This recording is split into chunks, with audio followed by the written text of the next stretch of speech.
Let's go to Jim Mars, who, of course, was a Fort Worth Star-Telegram crime writer, researcher, out there driving around covering the real world.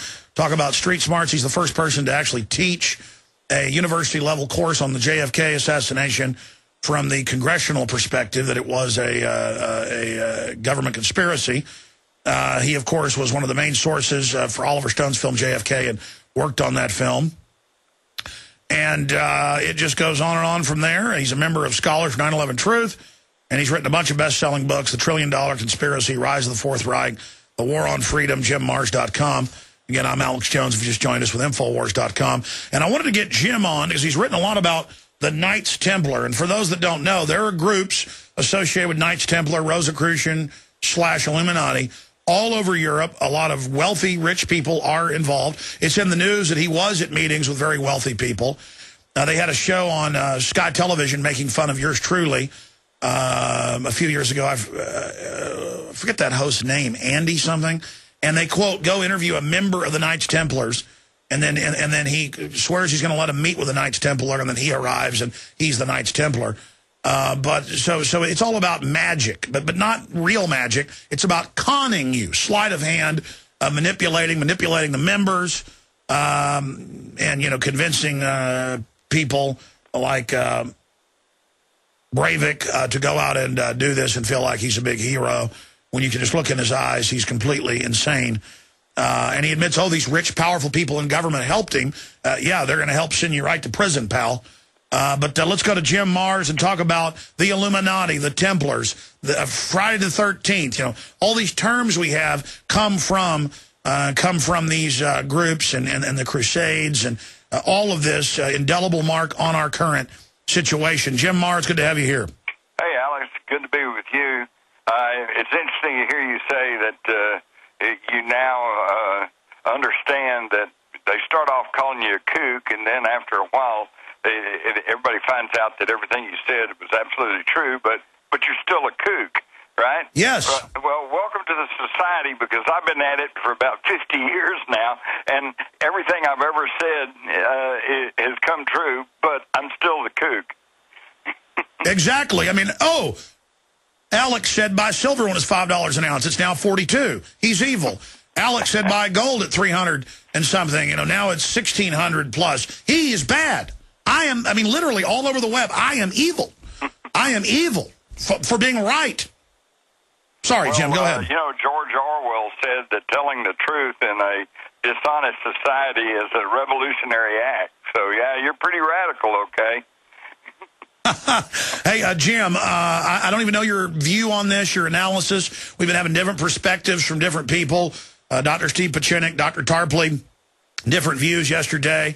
And some people are like, well, why did you have Pachinik on if he disagreed with you? Because I wanted to hear a different perspective. And quite frankly, I didn't know his view. I called him cold, get him on, and I would have done it over again. But so I don't know your view on the shooter. I want to get into it, and then some of the history of the Knights Templar.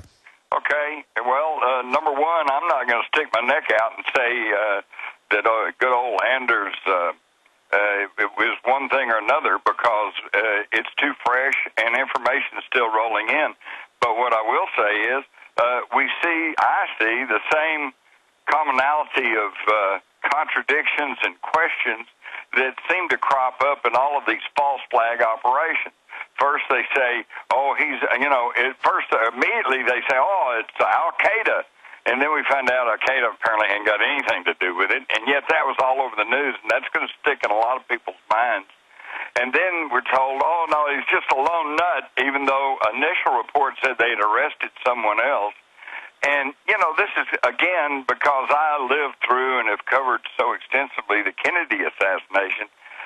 There was probably 24 people arrested in and around Dealey Plaza at the time of the Kennedy assassination. But they came back later on and admitted that and said, yes, we arrested all these people for questioning, and no, they didn't have anything to do with it, and we let them go. The thing that gets me is on this thing, first initial reports say they arrested a second person, and then this news drops from the media, and then they're acting like, no, there was nobody else arrested, you know. So I think we see the same types of methodology going on here. And, of course, the thing that still strikes me is that Brevis goes into court admits that he was there at the bombing, admits participating in the island shooting, and yet he pleads not guilty. And the whole time he's calm, relaxed. You know, this to me smacks of mind control. And, you know, again... By the way, just breaking, it's now admitted he was hopped up on all sorts of drugs, just like the Mumbai attacks later turned out led by a, quote, CIA asset, right. Chicago Tribune, and of course, blonde-haired over there in Mumbai. This is the Al-Qaeda guys, and they just find one patsy who was drugged completely out of his mind on LSD, PCP, ketamine, and other drugs. Sorry, go ahead. No, that's exactly right. It's like the Robert Kennedy assassination, the girl in the polka dot dress. Seems like there's always somebody around acting as a handler. And of course, when the news comes out, the two things that strike me is, number one, he was in meetings with prominent business leaders and political leaders, and that also that apparently the police had him identified before they ever caught anybody, and before anybody even actually knew what was going on. So I just see all these telltale tracks that tell me there's more to this story than what we're being told. And of course, you and I both, Alex, we tend to deal in the macro geopolitical scene, and I think it does fit in. And when he starts talking about being a member of the Knights Templar, of course, that throws it into a whole new level, because you have to understand that when we start talking about Masonic orders, there are two very distinct orders, the American Freemasonry and then European Freemasonry. American Freemasonry pretty well got decimated back in the early 1800s when the first third party in America was the anti-Masonic party. And they got into such ill repute that it took them about 100 years to rebuild. And when they did, they are mostly now into into benevolent activities such as burn centers, etc. And so I think most American Freemasons are probably just good old boys, trying to make some business contacts and trying to do some good. This is very different from the European Freemasonry, which came under the control of the Illuminati back in 1782 at the time of the Wilhelmsbad Conference, when European Freemasonry was infiltrated and basically taken over by the Illuminati. And, of course, then you understand that Freemasonry itself was a creation of the old Knights Templars, which had become such a powerful, wealthy, and controlling organization that the Pope actually had to move against them and try to eradicate them. In fact, most of what we know about the Knights Templar is simply from the anti-Templar propaganda put out by the church. And so, see, history is always with us. And now here we have this latest news item, and it ties right into this ancient society.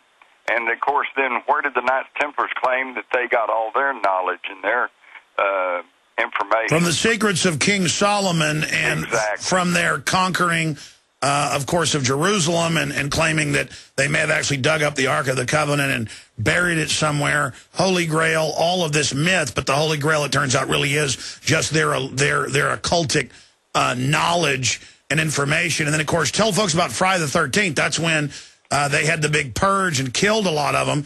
And then the remnants ran with a bunch of their loot to Scotland. And then you see England becoming the new power base. That's exactly right. In fact, a lot of people have seen the Mel Gibson movie, Braveheart. The big final battle there was the Battle of Brockburn, which was what freed Scotland from English tyranny. And it's an interesting thing to study because, as you say, the Knights Templars had fled Europe in the wake of the attack on them by the French king and the Pope. And yet, on the Battle of Brockburn, the British had them outnumbered and basically had almost carried the day when suddenly a new contingent arrived on the field. And by many accounts, this was Knights Templars who were basically the Waffen-SS of their day. They were greatly feared and were a tremendous military order and force. And they showed up, and suddenly the English turned tail, started running, and the king, was left standing there, so he turned and ran too. It was the Deus Ex. So the Templars were the hero that comes in out of the blue right at the moment they're needed. Right, exactly. And this seems to be part of their forte right up until today. And so all I can say is for the listeners is just keep an open mind, keep in mind how often you've been lied to, and just hang on and don't allow them to use this as a further mechanism to destroy your liberties and put their hand further down your pants. Well, absolutely. They're using it. It's all over the news to go after nationalist parties that don't want open borders. And what the political class is doing is they bring in foreigners who could be assimilated and be good folks, but they're turned into political special interest against the people that originally, were in the area, and the older political systems that were hard-won liberties and freedoms. Across the board, the big foundations finance through taxpayer money the immigrant hordes and then turn them into a political weapon. We'll be right back. Stay with us. Take the United States. The Ford Foundation brings in millions of illegals. They have millions and millions more children. And then an American flag at a public school in Texas or California is so evil that you have to take the American flag off. I mean, that's on record. And I didn't mean to get off into that area, but during the break I was talking to Jim, and he gave us a statistic. Give us that number, Jim. In 2010, there were 4.2 million Mexicans immigrated into the United States. Jim, start over. We didn't have you faded up. Start the statistic over again. Okay. Between 2000 and 2010, 4.2 million Mexicans immigrated into the United States. Doesn't really specify whether this was legal immigration or illegal immigration. But the point is that in that same 10-year time period, there were 7.2 million babies born to these Mexicans living in the United States. And if they're legal, fine. But the problem is when you open the immigration floodgates wide, then what was once a reasonably homogenous society becomes fragmented, and then you have these calls, for, raise the Mexican flag or raise some other flag, and this completely destroys the homogenous. Well, that's what the globalists want, Jim, as you know. Exactly, that's the plan. Well, I mean, they admit that that's the plan, and to expand on that. The illegals are proud of Mexico. That's the majority. And, just like at the soccer game in Southern California, even 80% of the people cheered, the Mexican team and booed during the Star-Spangled Banner. Yeah, but see, this is just totally out of whack. Let's go back and look at all of America, except for the natives, of course, are immigrants. Well, all of us came from somewhere else. But in the great immigration thrust of the late 1800s, you had people coming from Poland and Germany and Italy and, all these countries. And they were proud of their heritage. They were proud of their country. Yeah, being proud of heritage is good. That is good. But then hating America. Proud of their country. But if you're going to come to America, you need to do like the immigrants of the 1800s. You need to assimilate. You need to learn the language.